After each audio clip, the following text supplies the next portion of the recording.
ভাবুন তো, বিশ্বের সর্বাধুনিক কোনো মিসাইলের গায়ে লেখা মেড ইন বাংলাদেশ, আকাশে ওড়া কোনো যুদ্ধবিমানের গায়েও বাংলাদেশের নাম জ্বলজ্বল করছে। না, এটা আর কোনো অবাস্তব কল্পনা নয়। বাংলাদেশে এবার গড়ে উঠছে বিশ্বসেরা সমরাস্ত্রের কারখানা। চীন, তুরস্ক, কাতার সহ বহু দেশ সমরাস্ত্র তৈরিতে বিনিয়োগে আগ্রহ দেখিয়েছে ইতোমধ্যেই। ২৬শে জানুয়ারি ২০২৬ বাংলাদেশ বিনিয়োগ উন্নয়ন কর্তৃপক্ষ বিডার নির্বাহী চেয়ারম্যান আশিক চৌধুরী এই তথ্য জানান। পুরো বিশ্ব এখন এক অনিয়ন্ত্রিত খেলায় মেতে উঠেছে। এর নাম ধ্বংসের খেলা। ইউরোপ থেকে মধ্যপ্রাচ্য, দক্ষিণ চীন সাগর থেকে ভারত মহাসাগর, বঙ্গোপসাগর সবখানেই বাড়ছে অস্ত্র, বাড়ছে সংঘাত, বাড়ছে অনিশ্চয়তা। আর এমন পৃথিবীতে প্রতিটি দেশ এখন একটি প্রশ্নের মুখোমুখি: নিজের নিরাপত্তা কি অন্যের কারখানার উপর ছেড়ে দেওয়া যাবে? এই প্রশ্ন থেকেই জন্ম নিচ্ছে একের পর এক সিদ্ধান্ত। আর ঠিক সেই জায়গাতেই বাংলাদেশ আজ ইতিহাসের এক মোড়ে দাঁড়িয়ে। বাংলাদেশে এবার এমন এক উদ্যোগের কথা সামনে এলো যা শুধু অর্থনীতি নয়, দেশের প্রতিরক্ষা, কূটনীতি ও ভূ রাজনীতির মানচিত্র বদলে দিতে পারে। বাংলাদেশে আনুষ্ঠানিকভাবে হচ্ছে ডিফেন্স ইকোনমিক জোন। চট্টগ্রামের মিরসরায়ে বিশেষ অর্থনৈতিক অঞ্চলের ভেতর গড়ে উঠবে সামরিক শিল্প পার্ক। যে সিদ্ধান্ত একসময় ছিল সম্ভাবনা, আজ তার রাষ্ট্রীয় নীতিতে রূপ নিচ্ছে। আজকের প্রতিবেদনে তুলে ধরব কেন ডিফেন্স ইকোনমিক জোন করছে বাংলাদেশ, চীন, তুরস্ক, কাতার কেন সমরশিল্প বিনিয়োগে আগ্রহী, ভূ রাজনৈতিকভাবে বাংলাদেশকে ঝুঁকিতে পড়তে যাচ্ছে। চলুন একে একে বিস্তারিত জেনে আসি। কোথায় হচ্ছে ডিফেন্স ইকোনমিক জোন? বাংলাদেশের প্রস্তাবিত ডিফেন্স ইকোনমিক জোন গড়ে উঠেছে চট্টগ্রামের মিরসরায়ে। দেশের সবচেয়ে বড় বিশেষ অর্থনৈতিক অঞ্চল মিরসরায়ে ইকোনমিক জোনের ভেতরে। এই জায়গাটি শুধু একটি শিল্পাঞ্চল নয়, এটি বাংলাদেশের ভূ অর্থনৈতিক ও ভূ কৌশলগত মানচিত্রের কেন্দ্রবিন্দুতে অবস্থান করছে। মিরসরায়ের সবচেয়ে বড় শক্তি হল এর অবস্থান। উত্তরে এটি ঢাকা-চট্টগ্রাম করিডোরে, দক্ষিণে চট্টগ্রাম বন্দর আর পশ্চিমে বঙ্গোপসাগরের মাতারবাড়ি গভীর সমুদ্র বন্দর। মিরসরায় থেকে খুব বেশি দূরে নয়। অর্থাৎ যে কোনো সামরিক সরঞ্জাম উৎপাদন হলে কাঁচামাল আনা, যন্ত্রাংশ আমদানি এবং তৈরি পণ্য রপ্তানি সবকিছুই হবে স্বল্প সময়ে ও কম খরচে। এই প্রেক্ষাপটে বিশেষ একটি সামরিক শিল্প পার্ক শুধু শিল্পায়ন নয়, এটি স্পষ্টভাবে একটি কৌশলগত অবস্থানগত বার্তা। সরকারি সূত্র অনুযায়ী মিরসরাই এলাকায় প্রায় ৮৫০ একর জমিতে গড়ে উঠবে এই ডিফেন্স ইকোনমিক জোন। জমিটি আগে ভারতীয় অর্থনৈতিক অঞ্চলের জন্য নির্ধারিত থাকলেও সেই প্রকল্প বাতিল হওয়ায় এই জমি পুনর্ব্যবহারযোগ্য ছিল। কেন ডিফেন্স ইকোনমিক জোন? প্রতি বছর বাংলাদেশের প্রতিরক্ষা বাজেটের ৯ থেকে ১০% ব্যয় হয় অস্ত্র ও সামরিক সরঞ্জাম কিনতে। মানে বছরে গড়ে ৪,০০০ কোটি টাকার অস্ত্র আমদানি। এই অস্ত্র আসে চীন, যুক্তরাষ্ট্র, তুরস্ক, ফ্রান্স, জার্মানি, পাকিস্তান সহ অন্তত ১৩টি দেশ থেকে। এখন প্রশ্ন হলো, এই হাজার হাজার কোটি টাকা যদি বিদেশি কারখানায় না গিয়ে দেশের মাটিতে ঘরে, তাহলে কি হবে? শিল্প বাড়বে, কর্মসংস্থান বাড়বে, আর সবচেয়ে গুরুত্বপূর্ণ, প্রযুক্তিগত সক্ষমতা তৈরি হবে। এ কারণেই বাংলাদেশ এবার শুধু অস্ত্র কিনতে নয়, অস্ত্র বানাতে চায় এবং সেই অস্ত্র বিদেশে রপ্তানিও করতে চায়। কেন চীন, তুরস্ক, কাতার বিনিয়োগে আগ্রহী? আকাশ প্রতিরক্ষা সক্ষমতা জোরদারে সামরিক ড্রোন উৎপাদন কারখানা স্থাপনের জন্য চীনের সঙ্গে বাংলাদেশ সরকার থেকে সরকার বা G2G চুক্তি সই হয়েছে। এর আগে গত ৬ জানুয়ারি অর্থ মন্ত্রণালয় establishment of manufacturing plant and transfer of technology for unmanned aerial vehicle শীর্ষক প্রকল্প প্রস্তাবের অনুমোদন দেয়। ৬০৮ কোটি ৮ লাখ টাকার এই প্রকল্পের আওতায় ড্রোন ম্যানুফ্যাকচারিং প্ল্যান্ট স্থাপন, প্রযুক্তি আমদানি ও স্থাপনের জন্য এলসি খোলা এবং পরিশোধ বাবদ ৫৭০ কোটি ৬০ লাখ টাকা বরাদ্দ রাখা হয়েছে।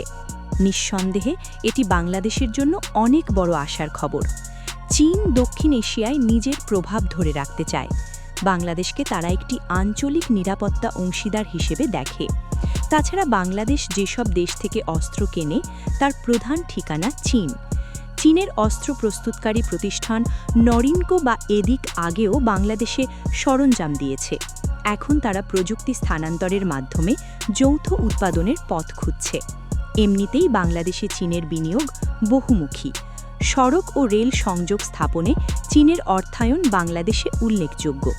মোংলা সমুদ্রবন্দর উন্নয়ন ও সম্প্রসারণের কাজও করছে চীন। চীন চায় মতে আরেকটি বিশেষ অর্থনৈতিক অঞ্চল। গত বছরের জুনে চীনের বাণিজ্যমন্ত্রীর সাথে বাংলাদেশে আসেন দেশটির 150-র বেশি বিনিয়োগকারী। চট্টগ্রামের আনোয়ারায় চীনের অর্থনৈতিক অঞ্চলটি খুব দ্রুত প্রস্তুত হচ্ছে। এখানে চীনের বিনিয়োগ অলরেডি বাড়ছে। মোংলায় তারা যে অর্থনৈতিক অঞ্চল চেয়েছে সে ব্যাপারে সরকার এখনও সিদ্ধান্ত নেয়নি। চট্টগ্রামের পর মোংলা বাংলাদেশের দ্বিতীয় প্রধান বন্দর। কৌশলগত দিক থেকে এই বন্দরের অনেক গুরুত্ব রয়েছে। তবে সামরিক সরঞ্জাম উৎপাদন ও চীনের প্রযুক্তি হস্তান্তরের মাধ্যমে ফাইটার জেট ড্রোন, আকাশ প্রতিরক্ষা ব্যবস্থায় চীনের বিনিয়োগ হবে মূলত ডিফেন্স ইকোনমিক জোনে। তুরস্ক এখন বিশ্বের শীর্ষ ড্রোন ও সামরিক যান রপ্তানিকারক দেশ। বিশ্বের যুদ্ধের মোড় ঘুরিয়ে দিচ্ছে তুরস্কের সামরিক সরঞ্জাম। বাংলাদেশের সঙ্গে তাদের প্রতিরক্ষা চুক্তি আছে। তারা চায় বাংলাদেশের সমর উপাদান তৈরিতে অংশ নিতে। এমনকি বাংলাদেশের ড্রোন অ্যাসেম্বলি ইউনিটও স্থাপন করতে আগ্রহী এই পরাশক্তি।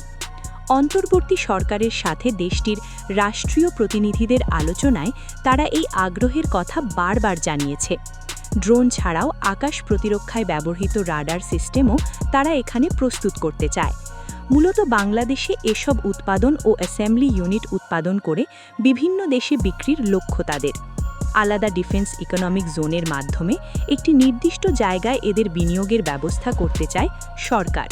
2025 সালের এপ্রিল মাসের শেষ সপ্তাহে মধ্যপ্রাচ্যের দেশ কাতার সফর করেন প্রধান উপদেষ্টা ডক্টর মোহাম্মদ ইউনুস। তার এই সফরে কাতার বাংলাদেশে বিনিয়োগে আগ্রহ প্রকাশ করে। তারা বাংলাদেশে সামরিক অস্ত্র তৈরির কারখানা গড়ে তোলার প্রস্তাব দেয়। যদিও কাতার অস্ত্র তৈরি করে না, তবে তারা ডিফেন্স ইনভেস্টমেন্ট ফান্ড দিয়ে বাংলাদেশের সামরিক প্রকল্পে অর্থায়ন করতে চায়। কাতারের বিনিয়োগকারীরা বাংলাদেশ সফরে এসেও তাদের মনোভাব জানিয়ে গেছে। মূলত বন্দর, বিমানঘাটি, রক্ষণাবেক্ষণ কেন্দ্র ইত্যাদি বিষয়ে তাদের আগ্রহ রয়েছে। সাম্প্রতিক সময় সামরিক শক্তিতে বিশ্বের প্রথম 10টি দেশের 2টি, দক্ষিণ কোরিয়া ও জাপানও ডিফেন্স ইকোনমিক জোনে বিনিয়োগে আগ্রহী। পাশাপাশি ফ্রান্স, ইতালি ও জার্মানিও আছে এই তালিকায়। বাংলাদেশ কতটা প্রস্তুত? অনেকে ভাবতে পারেন বাংলাদেশ কি আদৌ এই সক্ষমতা রাখে? উত্তর: হ্যাঁ, ভিত্তি তৈরি হয়ে গেছে।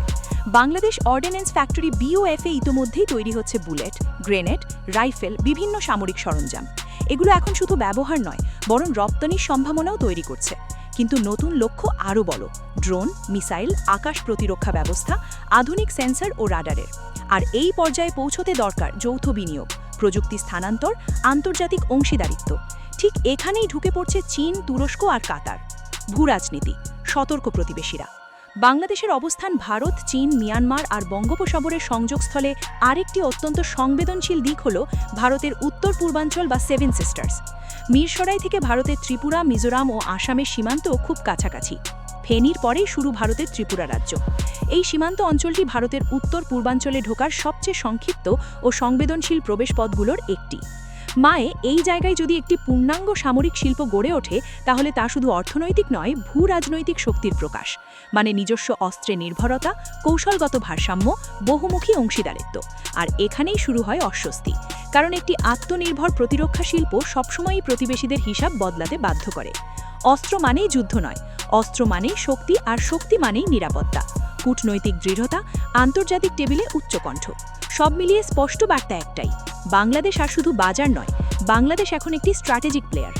দর্শক, আপনি বাংলাদেশের ডিফেন্স ইকোনমিক জোনকে কিভাবে দেখছেন? মিরসরাই কি সঠিক জায়গা, নাকি অন্য কোনো অঞ্চল? মন্তব্যে জানান। আজ এ পর্যন্তই। আবারও দেখা হবে নতুন কোনো বিশ্লেষণে। সাবস্ক্রাইব করে খবর রূপান্তরের সঙ্গেই থাকুন।